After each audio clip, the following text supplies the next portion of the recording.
All right, UFC 307 just happened. Now I don't have a face cam here. Normally I do, but I recently just watched the main event, and there's currently cum all over my stomach, and all over my face. It's my own.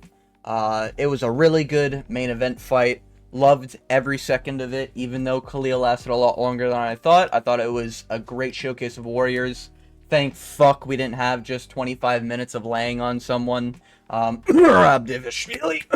Anyways, but yeah, I'm basically gonna do the breakdown without my camera because I said so. Totally not because I'm doing laundry and my hat's in the wash.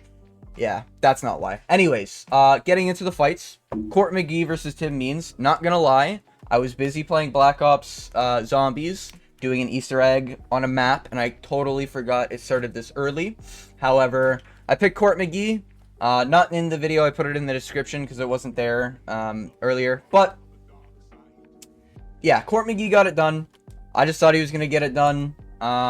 Clean submission.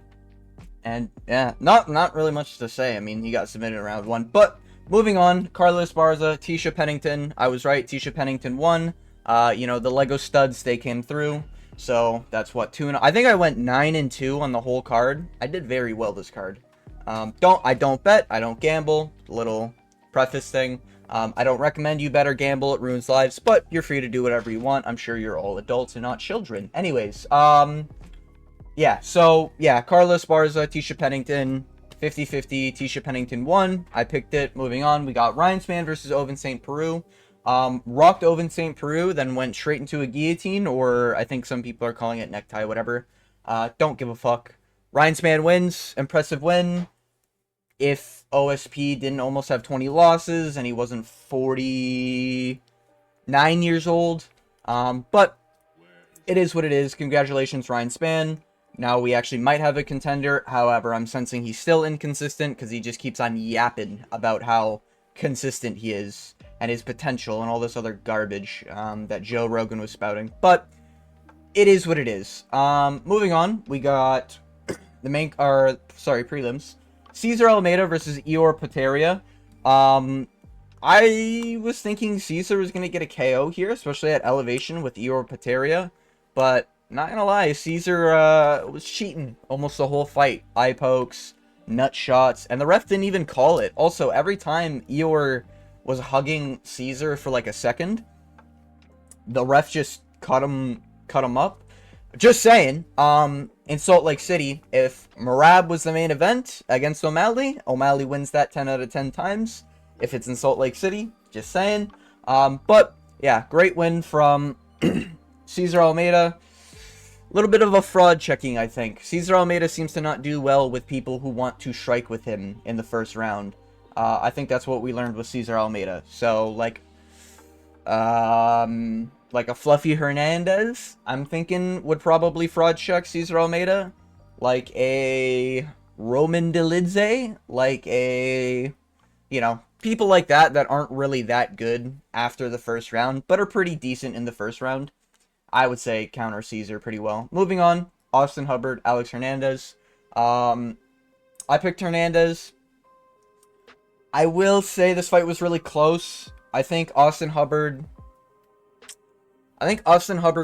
kinda did enough to win, but I mean, I got the pick right, so I'm not gonna say no.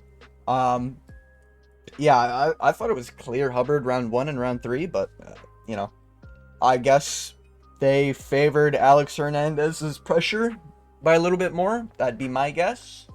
There's not really much else to really favor. Oh, I guess total strikes, he actually... Yeah, those numbers can't be right. Those numbers gotta be fucking off. Like, way, way off.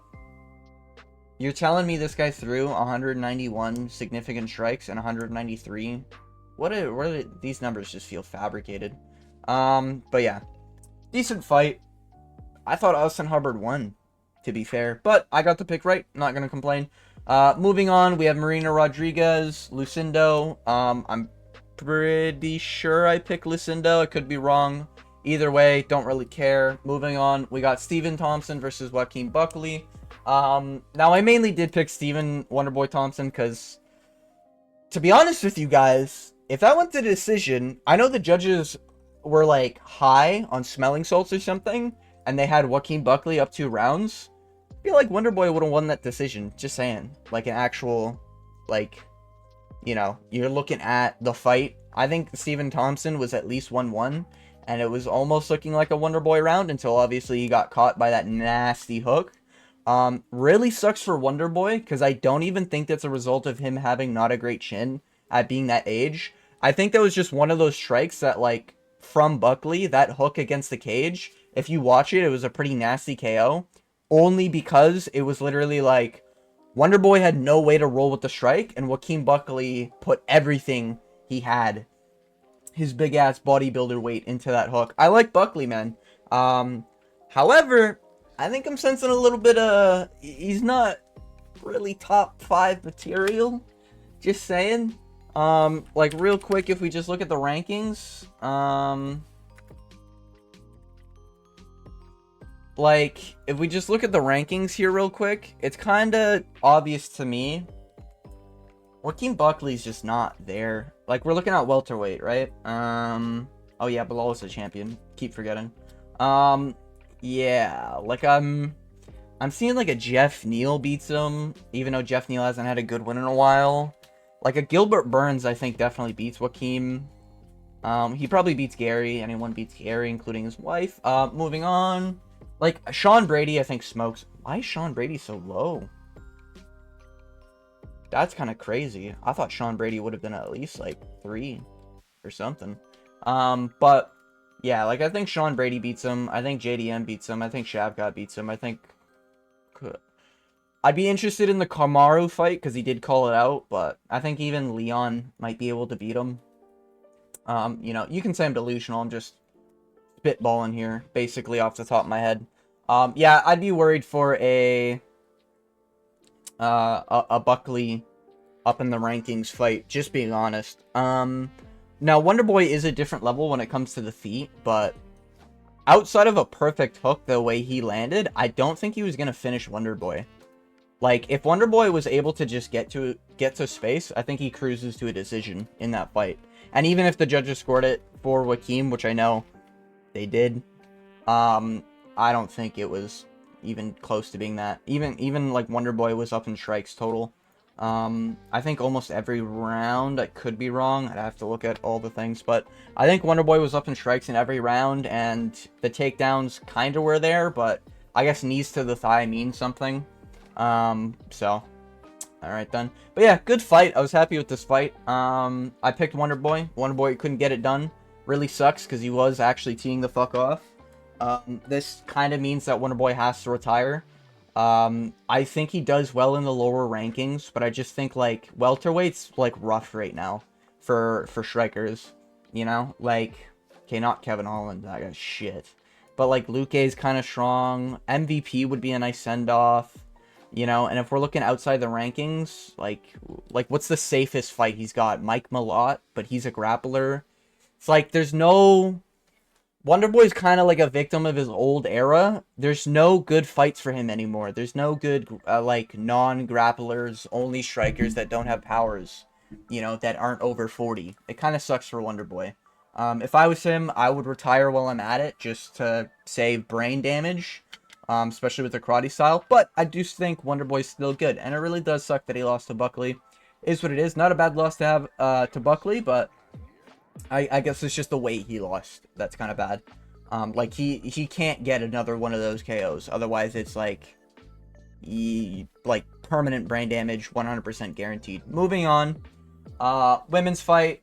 Don't really care what happened. I took a shower. Had a nice time taking a piss, thinking about the main event, what's going to happen. But yeah, Kayla Harrison won. Yeah, moving on. We got Roman Dolidze, Kevin Holland. Now, I was pretty much spot on my prediction. Kevin Holland's just not a fighter anymore, and he doesn't have any sense of fight in him at all. You know? And you can say what you want. Broken rib, torn rib, whatever the fuck. And your job is to fight until the ref calls the fight, alright? His rib either popped out or broke. And he was immediately trying to get the fight stopped, yapping, while getting his ass beat from full mount. And then Roman Dolidze almost gassed, but he almost gassed is kind of the point. And if you go in round 2, you actually have a chance to beat Roman because he has terrible fucking cardio. And he's a terrible striker. So, like, Kevin Holland, use your 2 brain cells and, like, get something going, man. Like, he even looks snappy in round 1, and that's kind of what pisses me off about Kevin. He's just not a fighter, and it really sucks to see. I hope they cut him. Kevin's due for a cutting, I think. Oh, he beat fucking McCall, man. Fuck. Forgot about that. God damn it. Yeah. I think we just need... I think he just needs to be cut, man. I really do. I really, really do. He's just not a fighter, like, straight up. And they're probably paying him, like, a really decent cut because they think that he was marketable, and he's probably renegotiating every time he gets a nice highlight submission or KO or whatever. Just get him out. Like, he's not a fighter, man. He's just not. You know, he's the definition of all the talent in the world, but never, like, works hard to be talent, like, with his talent. Moving on. Fun fight, Jose Aldo, Mario Bautista. I thought this was a robbery. I thought Jose Aldo clearly won round 1 and 3. I don't even think it was a question. I don't know how Mario Bautista got the 5th round at all. And, like, you might look at total strikes and be like, oh, wow, well, he landed more. The reason why his strikes are much higher is because knees to the thigh. And a lot of those weren't really landing. A lot of it landed on the guard. He was doing well against Aldo, don't get me wrong, but I think this was a clear 29-28 Aldo. I don't even think it's close. Like, his takedowns and hugging did nothing, and I don't know why in this fight they just didn't separate after 2 minutes of hugging against the cage, but in Eor Cesar Almeida, they decided to separate it after 2 seconds of holding the cage. Like, keep the same energy. Can we just, like, sit every single ref in one room and teach them the same set of rules rather than, like, them knowing nothing and just, like, actually turning their brain off mid-fight, just doing whatever they feel they want to do? Like, come the fuck on. Like, this is literally a Hall of Famer, and you're not gonna separate, you know? Like, favoritism only kind of makes sense when it's the person who has the legacy, you know? Like, I know I rage about... that was a voice crack. I know I rage about Israel getting, like, treatment and shit, right? Adesanya, not the place. I don't give a fuck about the place. But I know I rage about Adesanya getting special treatment from from the UFC, but, like... why does Aldo not get it? Like, this dude's a legit contender. He's still snappy at the age of, like, 58, or however old he is. But okay then. Raquel Pennington, Juliana Pena. You know what? This was nice because I was able to make my garlic fingers. They were delicious. I put a little bit of spicy hot sauce on it. It was absolutely fantastic. And then when I came back, I saw that Juliana Pena won, and everyone was spamming that Raquel won. So I don't really care. I guess I got this one wrong because I think I 50-50'd it, and Raquel, and it landed on Raquel. I thought she was going to win because she has got more experience, but I guess Pena won. Don't really care. Not going to rewatch the fight. Don't give a fuck. Yeah, moving on. Oh, man, this kind of saved the card, not going to lie, because up until this point, we had Robbery Aldo, we had fucking Roman Dolidze, and Wonderboy getting slept. Outside of that, we had nothing. Like, oh, Orion's fan beat a 86-year-old. That's crazy, you know? I was predicting around 1 KO as 99% of the population. But what it seemed like, this is kind of the vibe I got from the fight. Khalil Roundtree, I think, went in thinking that he was going to blitz, like do a Robert Whittaker blitz or something on Alex Pereira, which is a good idea. But the problem is that I don't think Roundtree was expecting the altitude to be that much of an effect. And I guess he thought his gas tank was better than it was.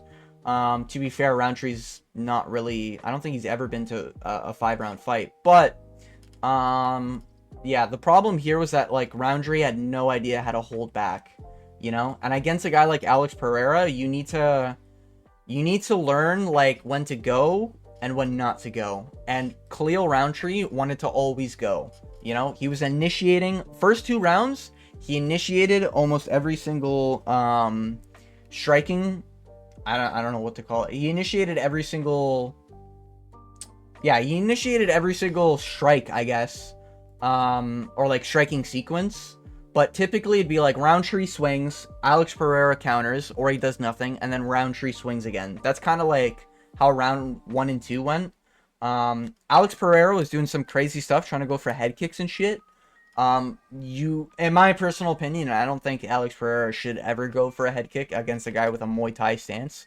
Muay Thai guys are really, really hard to get that going, like the head kicks. I know the dome is right off the top, but it's really hard trying to get through the guard completely with a head kick, you know.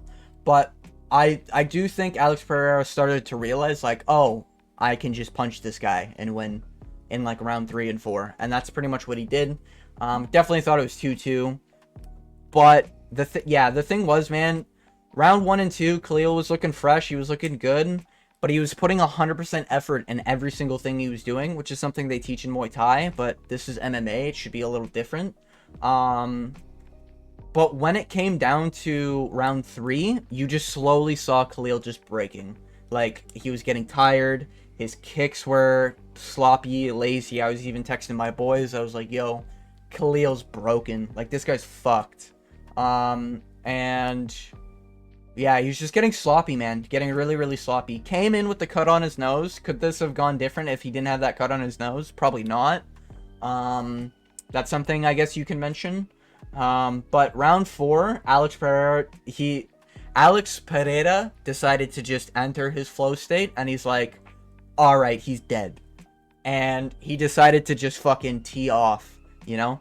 And if anything, this is actually better for Pereira, because Pereira showcased he like kind of stalks you down, you know? Past like 3 or 4 fights, we've kind of seen Pereira just like check hook, dead. Head kick, dead. You know? We haven't seen like any sort of struggle. Pereira was struggling in round 1 and 2, but he was struggling like on purpose to find the right openings, you know? And he knew that Khalil wasn't going to be able to keep that same pace going. You know, he even said in the interview that Khalil gasses out. So great read from Pereira. I mean, everyone picked Pereira. You'd have to be like a moron to pick Khalil. Just saying it, you know, like you actually have to be like somewhere on the spectrum to pick Khalil Roundtree in this matchup. But is Muay Thai a good stance against Pereira? Yes. Should does Khalil Roundtree have the best chance out of everyone in the division? No. Khalil's just not built for like steep competition. Like, I don't know what else to say, you know? 5-fight win streak for what, you know? You knocked out Anthony Smith, welcome to the club, 20 losses on his record, and then you beat Chris Dawkins. I'm supposed to be impressed? Oh, and then you robbed Dustin Jacoby, because Dustin Jacoby beat his ass, and then you knocked out Carl Robertson. And I'm supposed to be like, oh, and Modestus Bukauskas. How can we forget? You know, the legendary Modestus. I don't even. Yeah, you'd actually have to be a moron to pick Khalil. But anyways, yeah, Alex Pereira got it done. Was a great showcase of like a real fight, struggle, and everything. But at the end of the day, Alex Pereira if you give Pereira an opportunity, he takes it every single time. You know, you drop your hands, he'll take that opening. You gas out, he takes that as I'm about to kill you type situation, you know? Goes in, he gets that blood in him, you know? You know, once that red paint starts dripping down Roundtree's face, it's Alex Pereira's locked in, let me tell you, you know? So great showcase from Alex Poatan Pereira. Really hope this guy becomes like the GOAT of the sport, you know? This guy's the face. This guy should be the face of the UFC, 1,000,000%. Absolute domination as a light heavyweight champion and a former middleweight champion. And light heavyweight Pereira, he takes damage differently, bro. Now I know a lot of people were saying like the head kick and like, you know, snapped his head back a few times with Khalil Rountree's jabs and rights. But I think something that needs to be talked about, Pereira's, like, body strength has to be, like, on another level. Roundtree was landing flush body kicks. Flush fucking hooks to the body. You know, flush knees to the body. Insane body work from Khalil, and it just did nothing to Pereira. Like, no slowing down, no, like, questioning the body. He didn't even, like, he didn't, like, push away jabs from the body or something. Great example, Pereira versus Strickland. In that fight, you clearly saw, like, Pereira go to the body, conditioning Strickland, and Strickland eventually got conditioned. Alex Pereira just doesn't give a fuck. You can hit his body as many times as you want. He will find a way to end you before he crumbles to the body shots. And then at the end of the day, he made Roundtree quit. You know? He made a Muay Thai guy quit. But, like, Khalil's such a terrible representation for the Muay Thai community.